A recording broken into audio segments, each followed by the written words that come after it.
never thought I'd be the type of person to believe in the supernatural. Ghost stories, haunted places, all of that felt like something out of a movie, meant to entertain rather than terrify.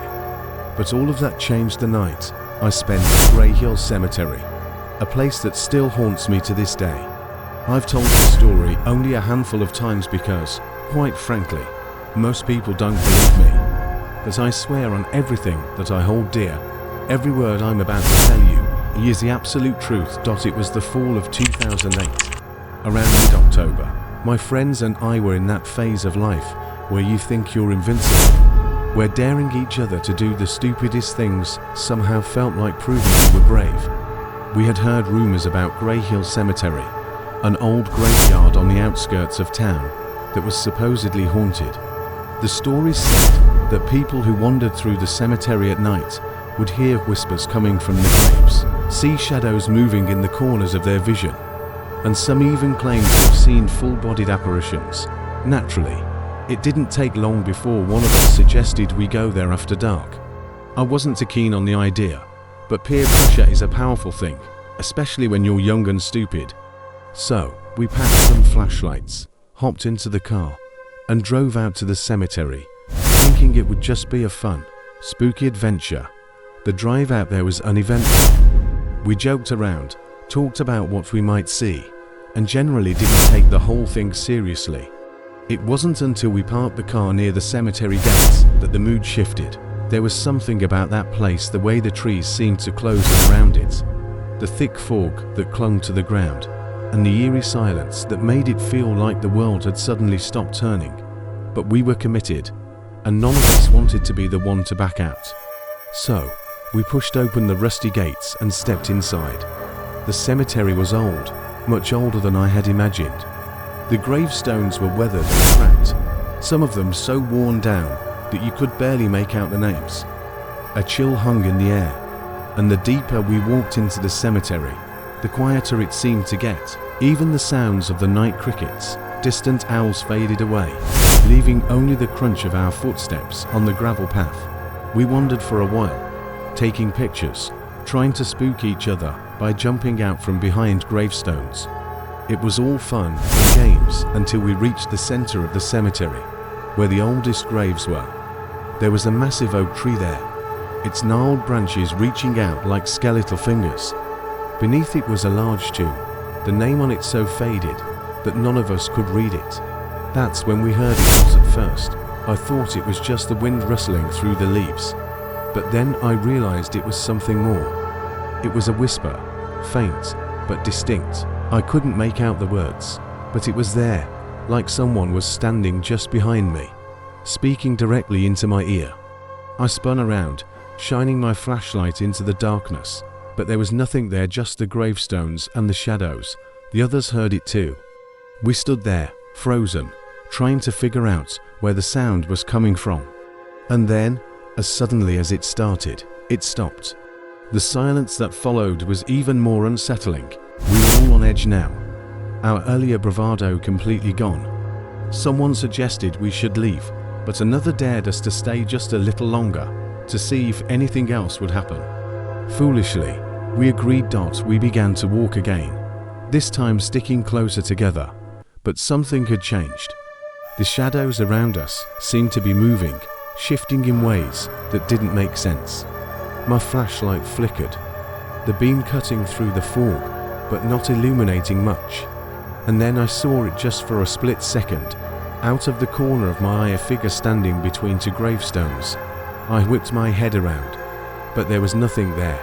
My heart was pounding in my chest, but I tried to shake it off as my imagination running wild.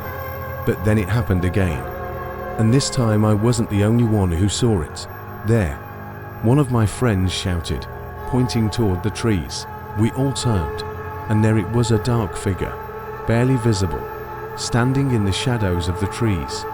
It didn't move, didn't make a sound, just stood there watching us. We all froze, staring at the figure. My mind was racing, trying to rationalize what I was seeing, but nothing made sense.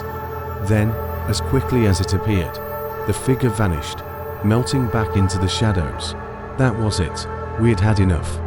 We turned and started to make our way back to the car, walking as fast as we could without outright running. But as we moved, the whispers returned, louder this time and more distinct. They seemed to come from all around us, voices speaking in low, hurried tones, but we still couldn't make out what they were saying. And then came the footsteps. They started softly, a faint crunch of gravel behind us. At first, we thought it was just one of us stepping on something, but then they grew louder, more insistent, like someone was following us. We stopped, and the footsteps stopped. We started moving again, and so did they. Matching our pace, we broke into a run, no longer caring about looking brave. The whispers grew louder, almost frantic, as if trying to tell us something. The footsteps quickened, keeping pace with us as we bolted toward the gate. We reached the gate and practically threw ourselves through it, not stopping until we were back at the car. We piled in, slammed the doors shut, and sped off down the road, not daring to look back. As we drove, the tension began to ease, but none of us spoke. We all knew what we had experienced, but no one wanted to admit it out loud. When we finally got back to town, we sat in the car for a long time, just staring out at the streetlights, trying to process what had happened. I didn't sleep that night. I couldn't shake the feeling that something had followed us, that the whispers were still lingering in the back of my mind. I kept replaying the events in my head, trying to make sense of them, but the more I thought about it, the more questions I had. A few days later, I decided to do some research on Grey Hill Cemetery. I wanted to know if there was any truth to the stories, if anyone else had experienced what we did. What I found chilled me to the bone. The cemetery had a dark history, one that wasn't well known outside of certain circles. The tomb under the oak tree belonged to a man named Samuel Grey Hill, the last in a long line of landowners who had controlled the area for generations.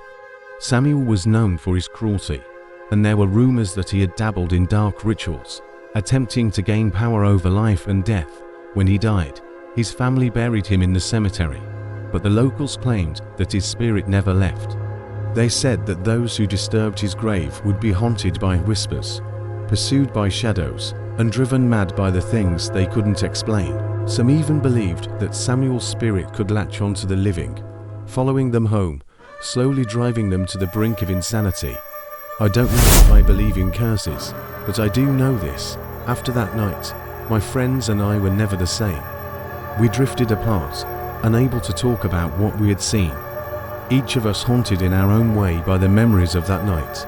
As for me, I moved away from that town, leaving behind everything that reminded me of Grey Hill Cemetery. But even now, years later, I sometimes wake up in the middle of the night, my heart racing, certain that I can hear those whispers again, faint and distant, but unmistakable. If there's one thing I've learned, it's this: some places are better left undisturbed, some stories are better left untold. And if you ever find yourself near Grey Hill Cemetery, I suggest you keep driving and don't look back, because once you hear the whispers, they never truly go away.